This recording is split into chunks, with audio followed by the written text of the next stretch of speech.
Hello and welcome back to Goswick Lane. We left off the last episode, big head on Goswick Lane. We left off the last episode of talking about becoming a realtor. Is it for you? Is real estate, Jinty Patel, welcome to the show. Hey. Welcome to your own show. Is real estate for everybody? No. Who is it not for, I think would be a good question. What kind of personality type is it not for? Introvert. Okay, so if you don't like dealing with people, Well, you're a little bit of an introvert. let me back that up. You could be an introvert and be in real estate. Okay. How? Again, I don't know because I'm not an introvert. But I'm saying that I feel like you need to kind of put yourself out there and be bubbly. There are agents that aren't like that. That aren't bubbly at all? And can do that. So I don't want to specify. I'm not specifying anything. I feel like you just would have to have a little bit more of a personality and actually enjoy people, because there are people that don't need or enjoy other people. Okay. So if that is you, you're saying don't do this. I wouldn't think so. The only scenario that I could see that might work is maybe like a husband-wife combo, and those are out there, right? Mm-hmm. Where one is like super introverted and can handle all the back end stuff and like maybe even the marketing, setting up the marketing and those kind of things on the back end, and that the other is out and being bubbly and selling. I always thought that would work well if you had two styles. You know, one person that liked to push the paperwork and one person that liked to show and go out on listing appointments and things like that, or do it together. You know, but there's so many different walks of life. It's hard to say. It's kind of always related to being a nurse. There are really good nurses, and then there are maybe nurses who just do it for the money and they don't enjoy the job. And I feel like you have to enjoy it in order to really prosper, and You can fake it for a little while, right? Yeah, and you can do, like, are you in a job right now or you feel like you're stuck? They call them the golden handcuffs. The golden handcuffs is that paycheck that you get every Friday or every 2 weeks or once a month or whatever that are locking you into keeping a job that you hate. What Jinty is saying is don't do that. So if you're going to do this, enjoy it. If you're going to do anything, you should enjoy it, right? I feel like you should enjoy it. There's been previous jobs that I've not enjoyed, and I've had to do them just for the sacrifice of having to do them. I'm not saying that you're going to, turn 18, go get your dream job and love it. I didn't find out really that I love real estate until I started doing being a real full-time realtor. Okay. Always knew that I liked it because my brothers and I started, the investment side of it, and I always gravitated towards that and liked it, but I didn't know that it would be something that I felt like I could do forever. I think that's a good thing about like you said, hey, I'm gonna do this. I'm gonna give it a shot, right? To figure out, you got to do something to figure out if you really enjoy it or not. And there's always, like you said, there's always things that we're going to do to make sacrifices, to maybe do some things that we don't really like to do. Maybe the sacrifices for our family or whatever reasons that you have out there. But it doesn't mean that you have to do them forever if you end up hating it. If you got into it and 2 years later, you're like, gosh, this is terrible, what would you have done? Done it for a little while longer, and then, maybe went on and found something else that I felt like I really love to do or like to do. It's one of those things. And again, I'll revert back to you and what you said. You don't know until you try it. If you don't try it, you'll never know if you liked it because you never tried that.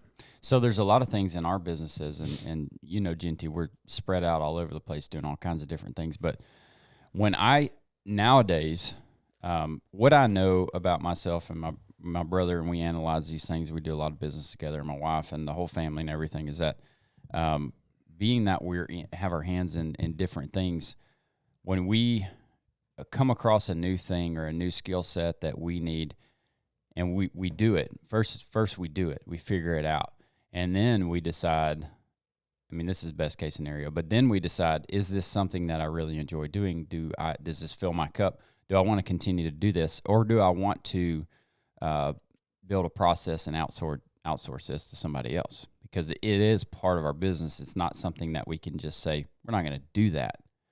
You know what I'm saying? Well, you follow me? Right. And you can delegate. I feel like it's hard for me to delegate. I've gotten better about it, but it's hard for me to let things go. Why? We're gonna get a little uncomfortable today. Why is it hard for you to let things go? I just feel like there's like a process that I have, which with Paige, it's gotten a lot easier for me to have her. Like, I don't ask her what she's doing. She just kind of picks up and does what she's doing. But before, and even in other businesses, it was just hard for me to let it go. I felt like it was easier for me to just do it. Control? Is it control? I feel like just like the process for me of doing it, and then when it's done, and like just getting it done and knowing that it's done, because maybe there's like a little OCD, like, did it get done? Was it done this way? Am I going to have to go back and fix it? You know what I mean? Yes. I feel like that with everything. I'll go back on my contracts with the option periods because I have this fixation of losing someone's earnest money, and I'll go back and look at it constantly during that 10-day option period and make sure, like, okay, it was 10 days, it was executed on this, I got 3 more days. Right.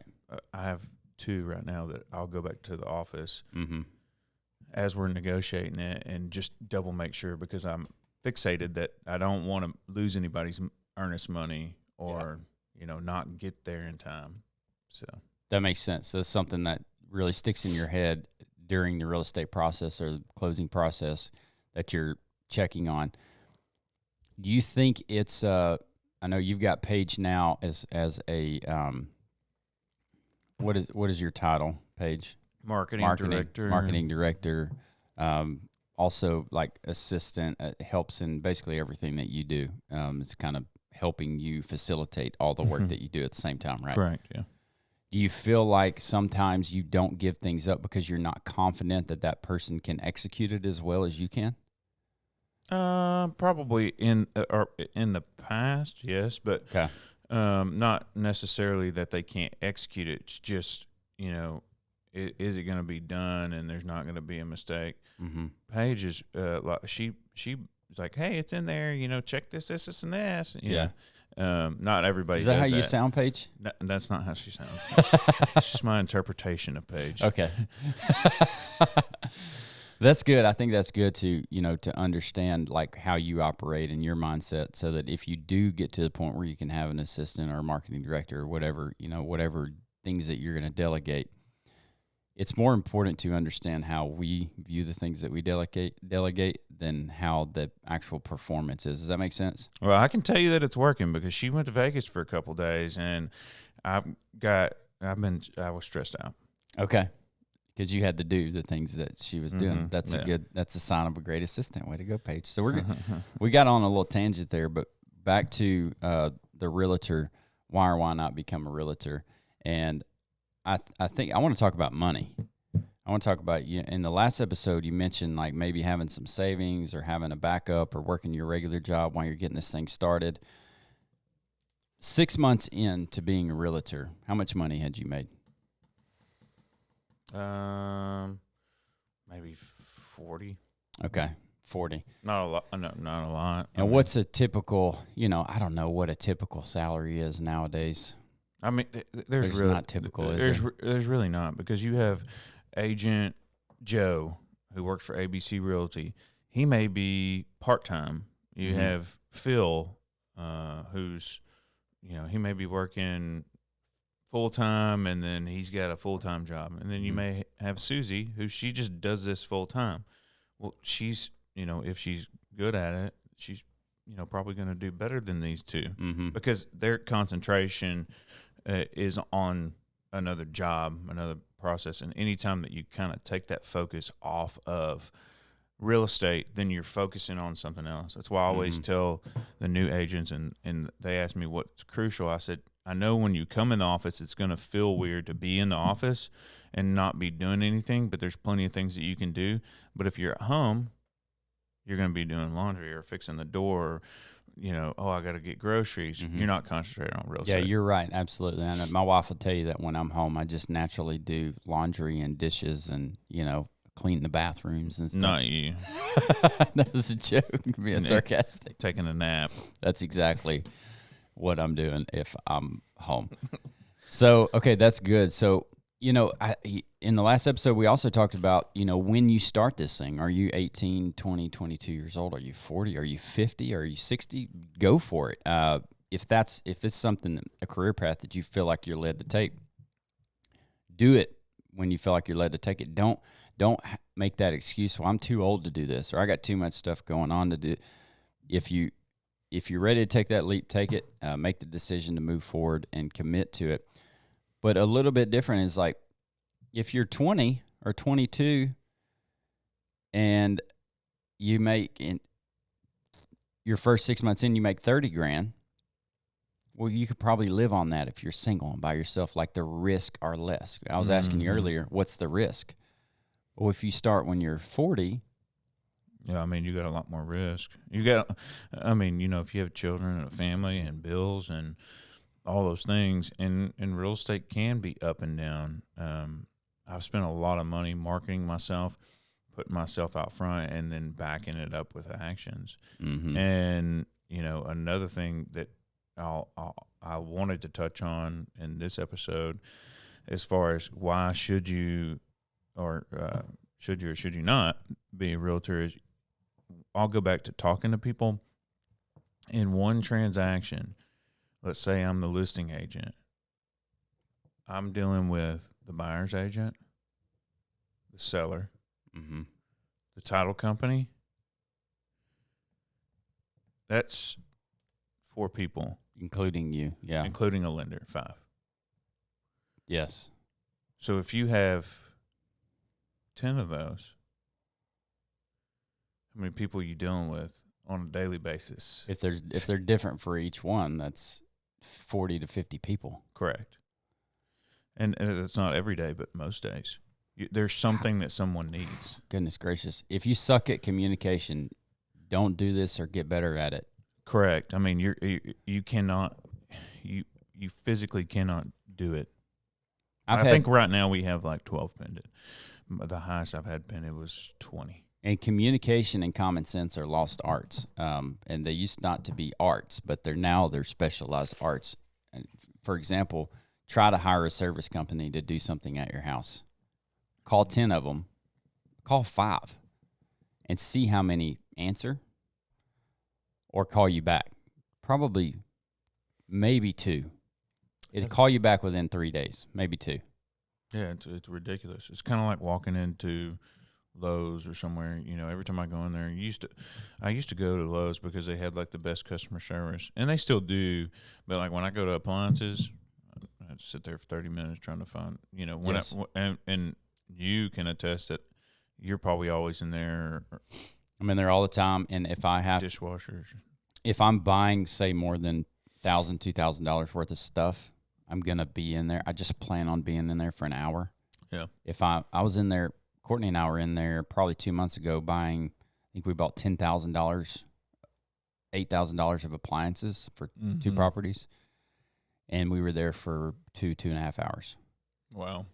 And it's, you know, it's crazy that you can't just go in and say, I want that delivered to here at this time. But it just takes a while. It does. The reason that we'll sit there is because we can buy those and get $1,500 to $2,000 off. So like the time value of money is like, I'll sit here for 2 hours to get $2,000 back or $1,500, right. You know, right. That's important. I think that's a great point with the communication is, so you're talking to that many people, you got 8 to 10 deals going on probably right now. How many deals do you have going like in? Like 12. You got 12 deals going on right now. You're dealing with somewhere between 30 and 50 people on those 12 deals probably. Mm-hmm. How do you keep up with that communication and what's here, where we at on this one? Who have I talked to? What information do I have here? And how I'm relaying that to the seller how in the world you keep that all organized. Well, once you start getting to 10, you have people that want to know updates quickly. You may not be quick enough to deal with one problem. I told Paige, I think it was on like Tuesday or Wednesday, I feel like I'm being pulled in so many directions. I can't sit down and get anything done because as soon as I start this person's pulling me this way, this person's pulling me that way. And so you have days like that, and you just got to work it out. You just got to grind it out. Mm-hmm. That's the biggest thing is you have to grind it out, and you have to do it until it's done. Do you have something that you write down, like when you talk to somebody and this information is important? Like literally, how are you keeping up with that? You just keeping it in your head? Mm-hmm. Holy moly, Genty. I mean, I may write some like quick notes, like, today I have a listing appointment. I've got to two closings. Mm-hmm. I write stuff like that down. Okay. But not normally, like if the lender calls you and says, hey, we need this from the seller. I call the seller right then. You just get it done. Correct. What if it's something that like you cannot do right then because you're in the middle of this with somebody else? Like how do you remember that you got to do that? I normally, if I forget, it's going to be 10 o'clock when everybody's asleep. I remember it, ding, ding, ding. And I do it then. Okay. I'll email them, and a lot of times I don't bother Paige, but if I have a thought and I know that I'll forget it, I'll email it to her because I know her emails don't go off. Okay. That's courteous, isn't it, Paige? She doesn't want to wake you up or mess with you out of business hours. She has a hard time sleeping like me. Okay. So. Well, that's very considerate. So we're going to end that right there. We did not get into how you pay yourself as a realtor. It's something I really want to talk about. We'll talk about it first thing on the next episode. So if you join us for the next episode, it will be the first thing that we talk about. I want to ask Genty questions like, how do you pay yourself? Of course, you get commissions, but do you just put all those commissions in your pocket, or do you set yourself a salary or things like that? So we're going to go through some details there on the next episode. Make sure to join us back here on Goswick Lane or your YouTube or iTunes. You have your YouTube channel? Yeah, Paige started uploading that a couple weeks ago. And what's it called? Yeah. Genty Patel. Okay, Genty Patel. You can watch these episodes on Genty Patel or Goswick Lane, or you can listen to them on his iTunes, Genty Patel or Big Head. What's your iTunes? Big Head Real Estate Agent. Big Head Real Estate Agent. So you can find us anywhere. Thanks for joining us today. Remember, love God, love others, and let your work reflect that. We'll catch you on the next one.